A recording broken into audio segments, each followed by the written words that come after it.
Hey y'all, welcome back to the channel. Tuning day is 2 days away. That means we got a couple of last minute things to get ready for our tuning day. And then hopefully by the end of this episode, we're gonna see this car back on the road finally after like 6 years of not operating. Let's go.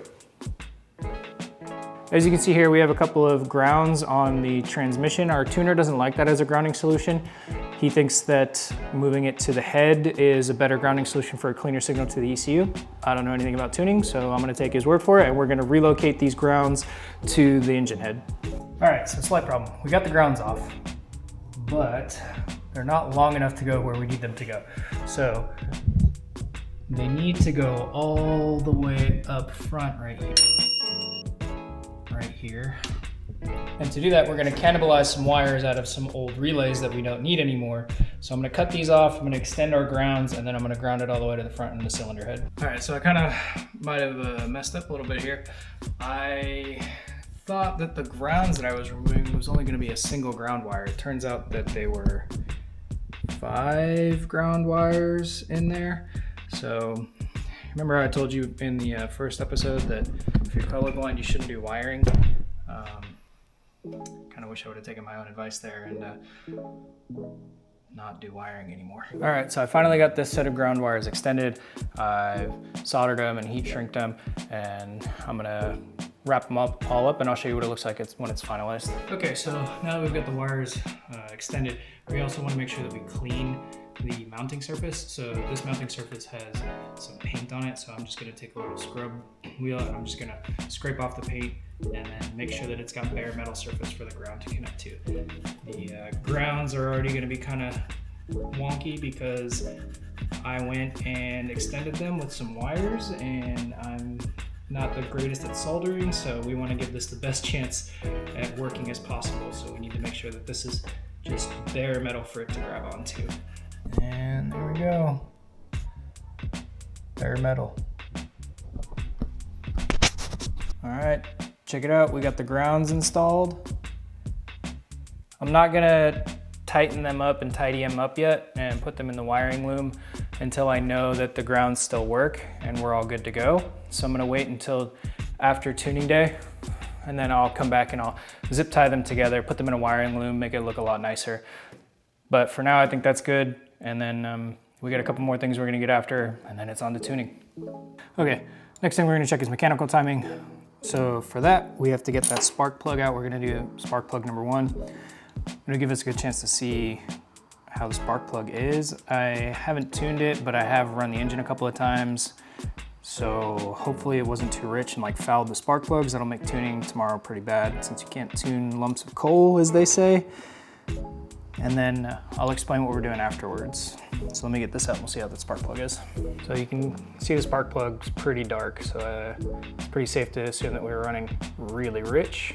Now that we got the spark plug out, now what we're gonna do is we're gonna check to make sure that our timing indicator on our pulley down there is set to 0, hopefully, when we're at top dead center on the compression stroke here. So the way we do that is we just turn the engine over by hand. We'll put our thumb over the spark plug hole, and then when we feel air coming out, that's obviously the compression stroke. And then we can check for top dead center. All right, so good news.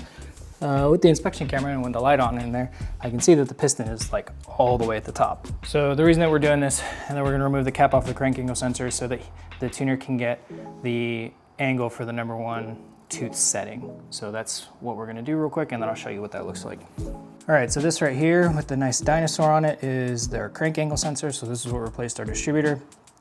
So we're gonna pop this off and we're gonna verify where the tooth is, and then I'll explain what that means. So a little bit of YouTube magic. Bam. Okay, so we went and marked where the single tooth is. You have to look on the underside of this crank angle sensor, just the way that this one is built, to try and find where the single tooth is, and then mark it on top, just some data to put into the tune. But that's that.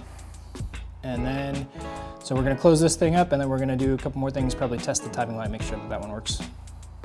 All right, y'all, it's a new day. And you may notice that I don't have a laptop in my hand and I'm not sitting in the car with it turned on. So as is the norm with this car, something went wrong or I didn't put something together correctly, so we are again not tuning.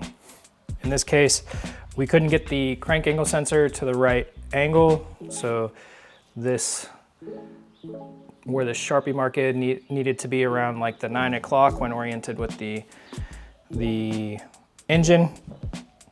That wasn't happening with the little bit of adjustment we had, so I had to drop out the entire oil pump in order to do that. And I had to loosen up the sway bar a little bit just to get that out. But that also meant that I couldn't reuse the gasket. So now I've remade a gasket. I actually went and bought some gasket paper and then cut out a brand new gasket for this.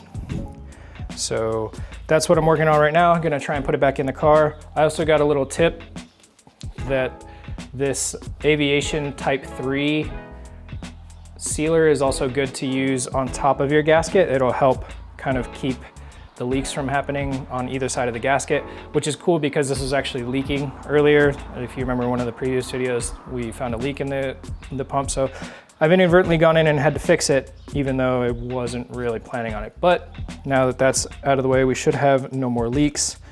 And I do think that for a handmade gasket, it doesn't look that bad. Fits all the holes just nice.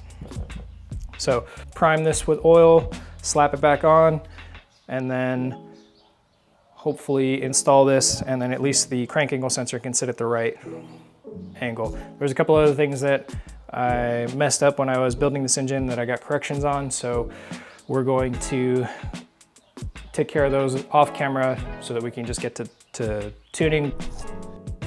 Okay, so if you're gonna do this too, you also need to drop this sway bar. I think if I just dropped the 2 nuts out of here, I didn't have to actually undo the sway bar end links. And that should give me enough room to get this oil pump back up in there.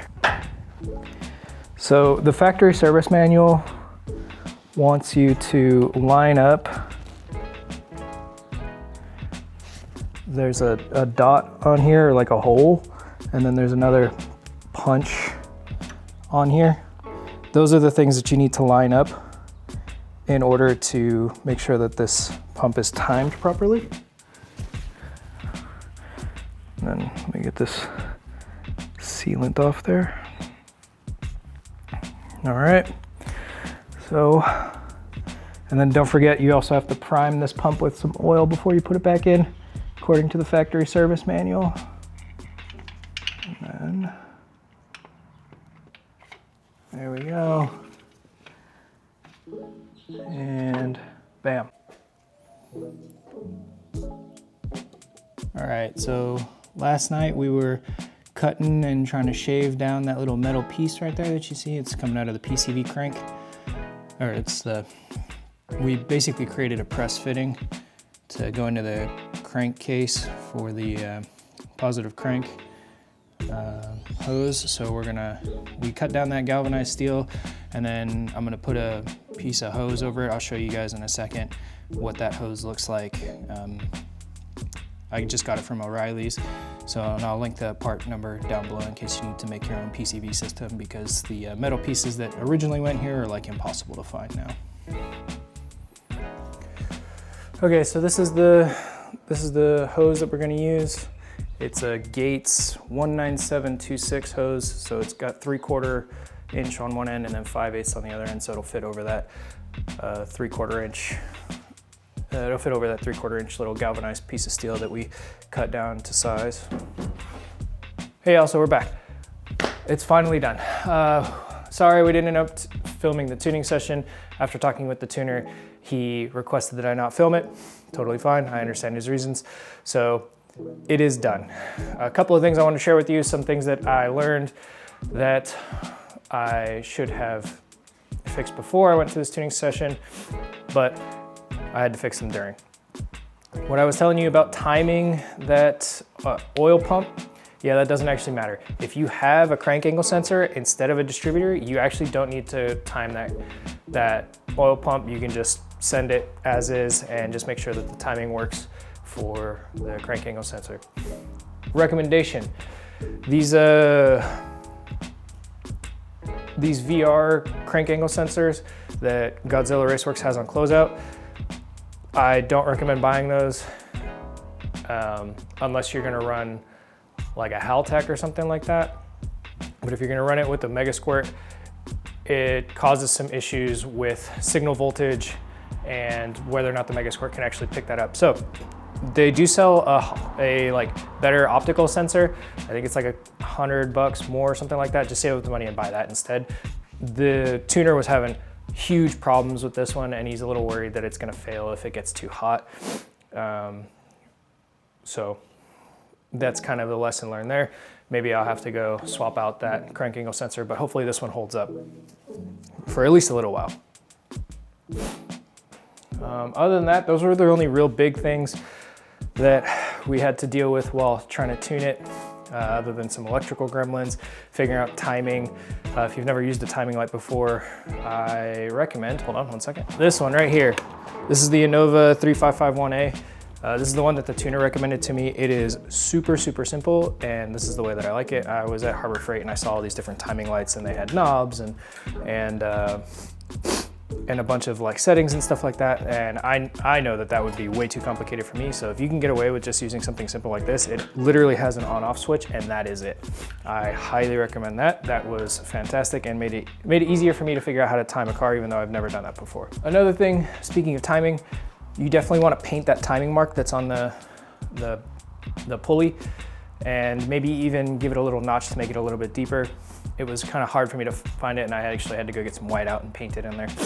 So that's that.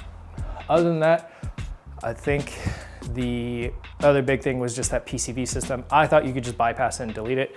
Apparently that is not recommended. However, you can, as I showed you, just with that piece of tubing, a PCV valve that you can get at any AutoZone. Actually, it was really cheap and you can get it in an AutoZone. It screws right into the Pro Tuner's intake. That'll fit. And just a little bit of galvanized steel that I had to shave mine down a little bit to press fit it in there, a little bit of red Loctite to make sure that it stays. And then it's in there really, really good. I did have to leave it in the freezer overnight to also give myself a little bit of give, just because it was like really, really tight. But that thing is in there now. So no worries there. And I didn't have to spend all the money to try and find a PCV pipe that basically doesn't exist anymore, because it's really hard to find and nobody makes them. But now it's the time you've all been waiting for. Let's see what this car sounds like tuned. It's a little dark outside, and I don't really want to drive it at night because the headlights are not so great. They're still kind of dim. I should probably get some like nicer LED headlights, but at this point, I'm gonna learn from my mistakes, and I'm just gonna drive the car for a little bit before I start doing anything else to it to make it undrivable again. Not that I think changing headlights will make it undrivable, but I suck at electrical work, so that's how we're gonna do that. So I'm gonna drive it, and I'm gonna enjoy this car. All right, stick around.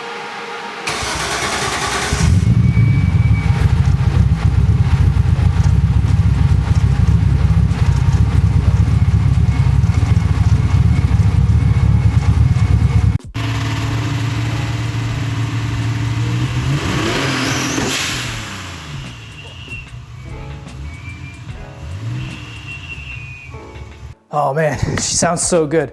I can't wait to get this thing out on the road and see what it's like to cruise around in it. I'm so excited that it has finally been, so we finally got this done. It's been, I don't know, 4 or 5 years since this car has actually done any miles on the road. So I am super excited to get back on the road with this car. Cars and coffee, I'm super excited for. I want to get it on a dyno and see how much horsepower it makes, so I can let y'all know if you're interested in doing the build like this, turbo, and then the Rebello racing stroker kit, just to know what it does. I'm hoping somewhere around 350. I could probably do north of that, but probably keep it conservative around there. We're gonna do some data logging, so I gotta put the laptop in, do some data logging with some drives. That means some long drives. That means the next episode is gonna be my first impressions driving this thing. I haven't driven this car, like I said, in 4 years, so I'm super stoked for it. It's definitely one of the things that I'm looking forward to in this upcoming episode. So if you're interested in this kind of stuff, please hit that like and subscribe button, stick around, share it with your friends if anybody else is modifying a Datsun, and then drop a comment and ask any questions that you have about the car, about your own cars. I'm more than willing to spread all the knowledge that I have about all the struggles that I've had with this car. Thanks, I'll catch you in the next one.